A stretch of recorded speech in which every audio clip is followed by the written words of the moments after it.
So this is an item that we discussed last week, mainly around looking through our contracts, taking stock about what potential contracts we have with businesses or entities that are sending information to Immigration and Customs Enforcement.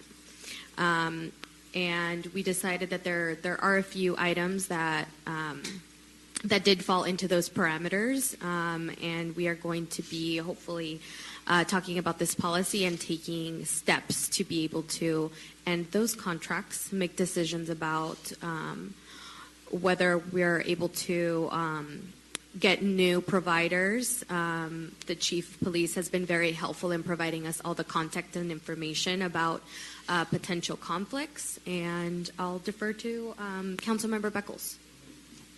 Yes, I brought this item forward with the support of the community, as always.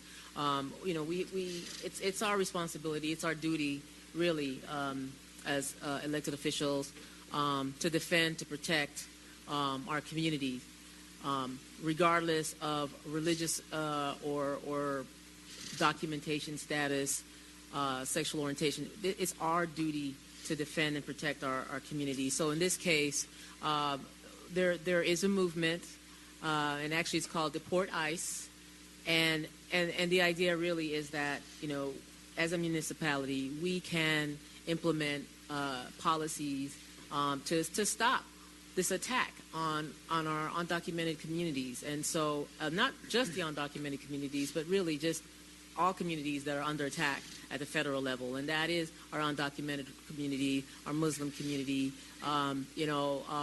lesbian, gay, LGBTQ. So we're all under attack, really, and this is one way that we see that we can actually do something about it. Now, the amazing thing, and the thing that I actually am most proud of, is that in Richmond we have led the way in so many different policies, and this is one other way that we can lead the way in implementing policies that support our communities. We led the way with the most progressive ban-the-box policy. We led the way in creating municipal IDs. We've led the way in so many ways, and this is another one. So we have local cities in our area who are also considering doing this. They will be bringing it forward too, but we actually get to be the first ones to say, no, we're not going to help provide ICE with information from workers.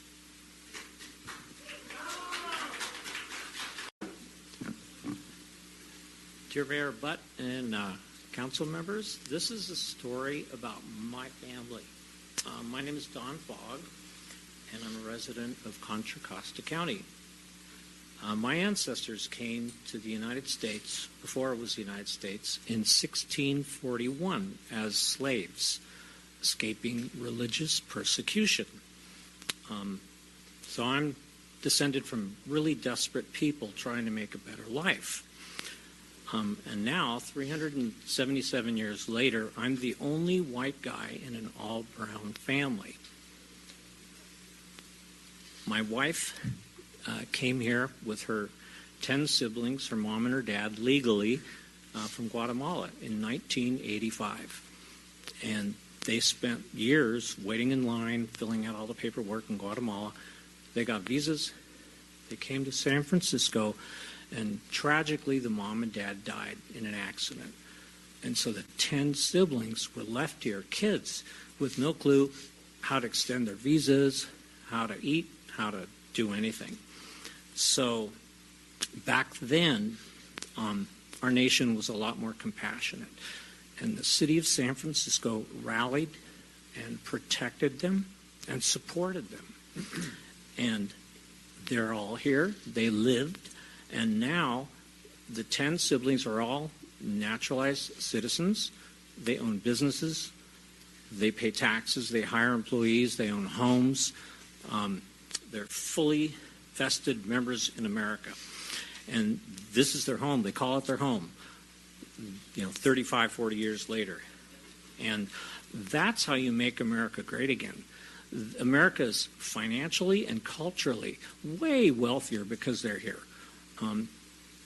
So this is how it works. This is not some BS MAGA making it better. Thank you. Elsa Monroe.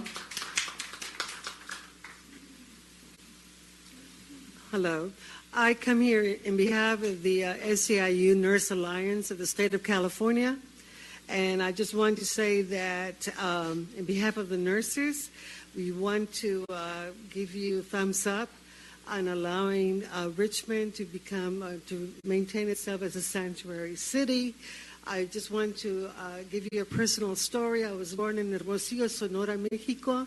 I am a bona fide naturalized citizen at the age of 14, and I want to let you know that every time I would go back to Mexico to visit my parents, one of the traditions that we had was to go to el Museo Nacional Antropología de México. That means the Anthropology Museum. And one of the things that I still remember as a little girl is reading this beautiful poem that Montezuma wrote, and it was how every culture is like a flower.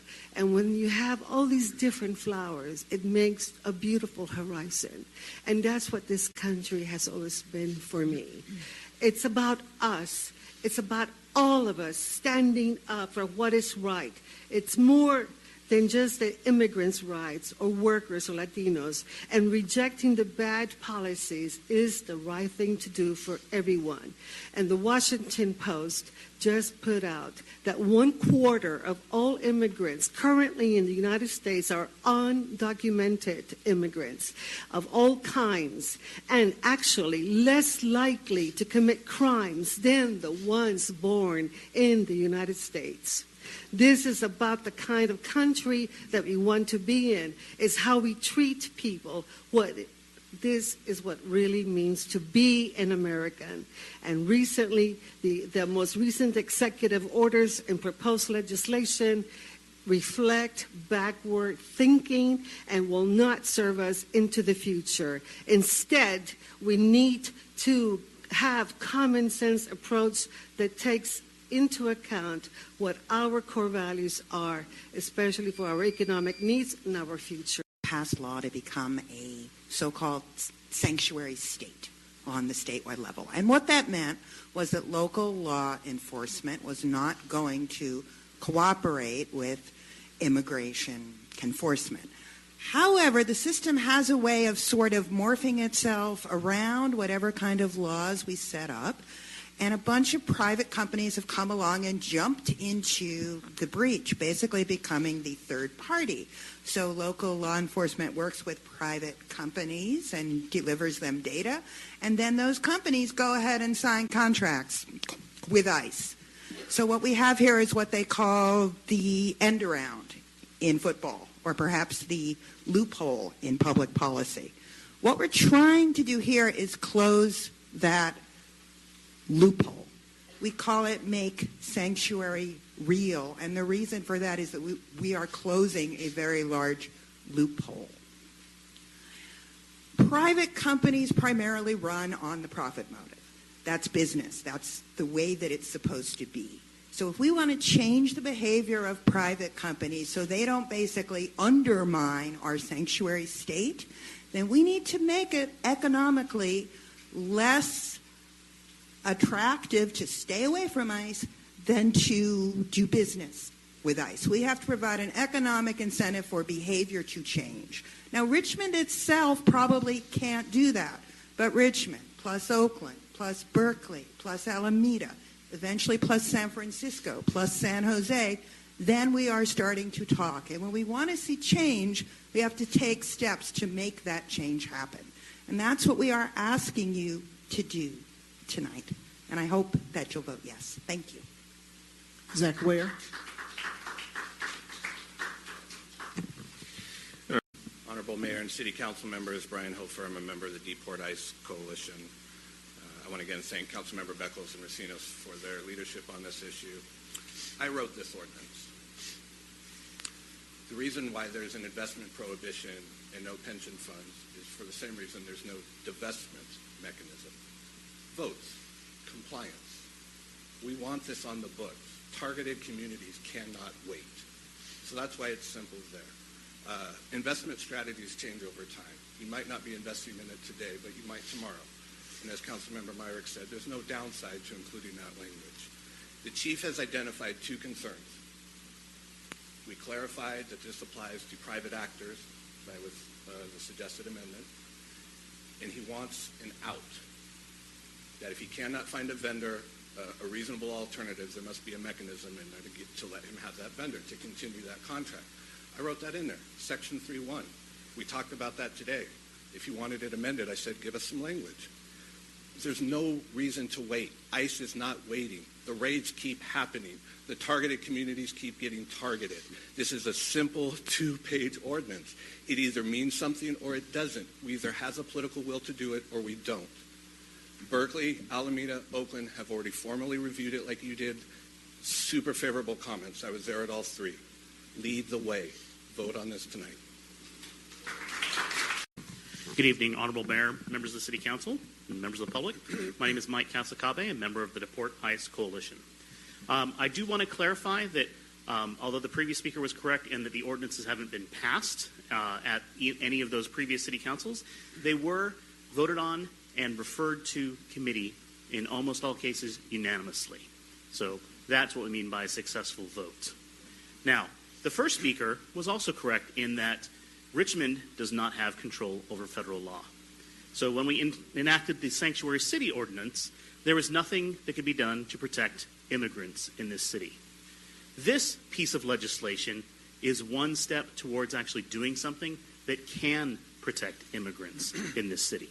And the reason is because some of these private contractors do collect information about our vulnerable populations and provide that to the federal government. They are private companies. They can be influenced by contracts and who does not and who does have contracts with them.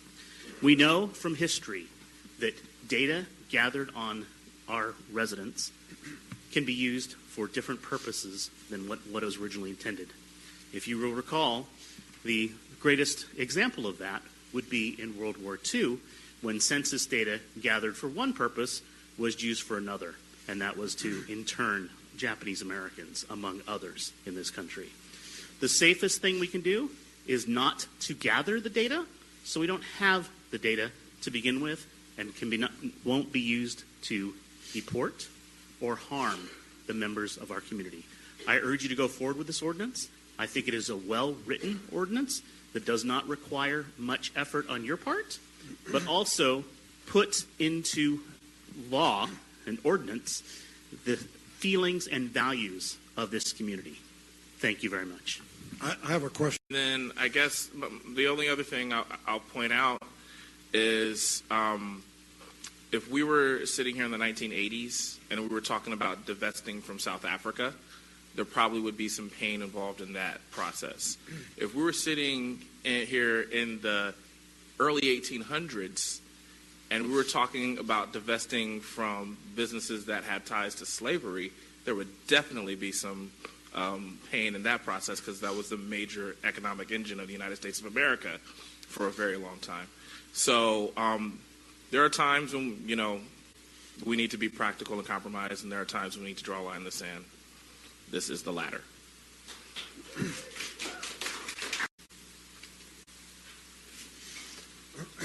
The motion passes with Mayor Butt voting no.